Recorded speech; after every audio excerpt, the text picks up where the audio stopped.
Langit malam itu tampak kelam tanpa bintang, angin bertiup pelan, membawa aroma lembab dan dingin yang menusuk kulit. 4 sahabat bernama Eka, Yuda, Linda dan Vina berdiri di depan gerbang tua yang berkarat. Di balik gerbang itu berdiri bangunan besar, tinggi dan suram yaitu rumah sakit, sebuah tempat yang telah lama ditinggalkan dan dikenal sebagai sarang cerita-cerita menyeramkan. Vina berkata kenapa kita harus ke sini, namun Yuda menjawab karena ini tantangan yang harus kita taklukkan, kita akan jadi kelompok pertama yang punya rekaman asli dari dalam rumah sakit angker ini. Eka si pendiam dalam kelompok hanya mengangguk, dia memang jarang bicara, tetapi malam itu dia merasa ada sesuatu yang salah sejak mereka tiba di depan gerbang. Sementara itu Linda mencoba bersikap santai, meskipun dalam hatinya ada rasa cemas. Gerbang tua itu mereka dorong perlahan, bunyi decit logam memenuhi udara malam, membuat bulu kuduk mereka meremang. Di balik gerbang jalan setapak penuh dedaunan kering membawa mereka ke bangunan utama. Rumah sakit itu gelap, dengan jendela-jendela besar yang kacanya banyak pecah.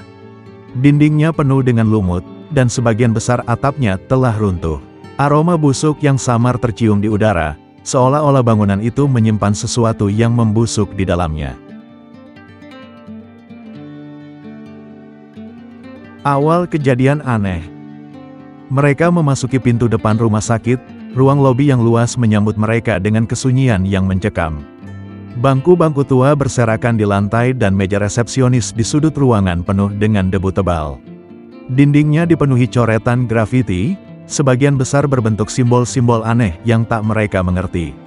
Ini luar biasa, lihat semua ini, kata Yuda sambil merekam setiap sudut ruangan dengan kamera, dan berkata kita pasti bakal viral.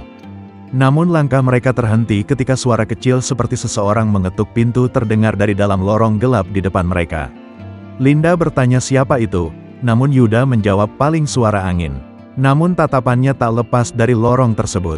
Mereka berjalan perlahan memasuki lorong itu, lampu senter mereka menerangi dinding kusam yang penuh dengan noda hitam. Sepanjang lorong, suara langkah kaki mereka menggema, seolah-olah ada lebih banyak orang di tempat itu. Sesekali mereka mendengar suara samar seperti bisikan, tetapi setiap kali berhenti untuk mendengarkan, suara itu hilang begitu saja. Ketika mereka mencapai ujung lorong, mereka menemukan sebuah pintu bertuliskan ruang operasi. Tulisan itu sudah pudar, tetapi tetap jelas terlihat. Pintu itu sedikit terbuka, dan dari dalamnya keluar bau aneh seperti darah yang telah lama mengering. Ruang operasi yang mengerikan. Di dalam mereka menemukan ruang operasi tua yang tampak menyeramkan. Meja operasi di tengah ruangan penuh dengan noda kecoklatan yang sepertinya adalah darah kering. Lampu besar di atas meja menggantung miring, dan alat-alat operasi berkarat berserakan di sekitar meja. Eka tiba-tiba merasakan sesuatu yang aneh.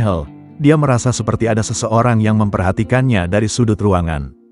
Ketika dia menoleh, dia melihat sesuatu yang membuat darahnya membeku. Sebuah bayangan samar berdiri di sudut, tetapi ketika Eka mengarahkan senternya ke sana, bayangan itu menghilang. Sebelum Eka bisa menjawab, mereka semua mendengar suara yang sangat jelas tawa perempuan. Suara itu lembut tetapi bergema di seluruh ruangan, membuat mereka semua membeku di tempat. Linda panik dan berkata ayo kita keluar dari sini. Tapi sebelum mereka bisa bergerak, pintu ruang operasi tiba-tiba menutup sendiri dengan keras. Lampu senter mereka berkedip-kedip, dan suhu ruangan terasa semakin dingin.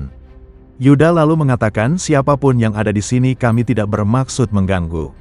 Namun suara tawa itu kembali terdengar. Kali ini lebih keras dan diikuti dengan suara langkah kaki yang berlari di sekitar mereka.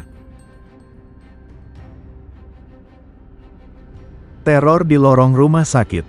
Ketika pintu akhirnya terbuka mereka berlari keluar dari ruang operasi tanpa berpikir panjang. Lorong yang tadi mereka lewati kini tampak berbeda. Dindingnya penuh dengan coretan merah seperti darah, dan udara terasa berat membuat napas mereka tersengal-sengal.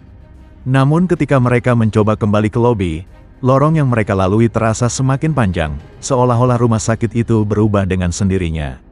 Lampu senter mereka mulai meredup satu persatu hingga akhirnya hanya tinggal senter Yuda yang masih menyala.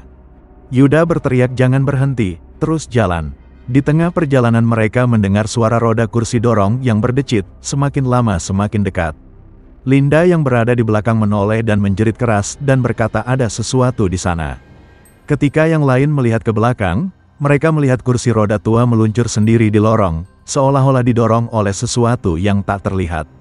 Kursi itu berhenti tepat di depan mereka, dan dari kegelapan, muncul sosok perempuan dengan gaun rumah sakit putih yang wajahnya hancur dan penuh darah. Dia menatap mereka dengan mata kosong sebelum menghilang begitu saja. Kebenaran yang mengerikan. Mereka akhirnya menemukan sebuah pintu dengan tulisan gudang. Tanpa berpikir panjang mereka masuk ke dalam dan menutup pintu rapat-rapat. Di dalam gudang mereka menemukan banyak dokumen tua yang berserakan di lantai. Salah satu dokumen menarik perhatian Eka.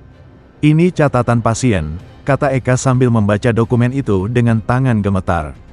"Pasien ini meninggal karena malpraktik, dokter mencoba operasi tanpa anestesi karena kehabisan obat bius. Pasien ini meninggal sambil menjerit kesakitan. Ada banyak laporan pasien yang meninggal di rumah sakit ini karena eksperimen ilegal." Sebelum mereka bisa membaca lebih lanjut, lampu gudang tiba-tiba padam dan mereka mendengar suara ketukan pelan di pintu. Ketukan itu semakin keras, seolah-olah sesuatu di luar sedang mencoba masuk.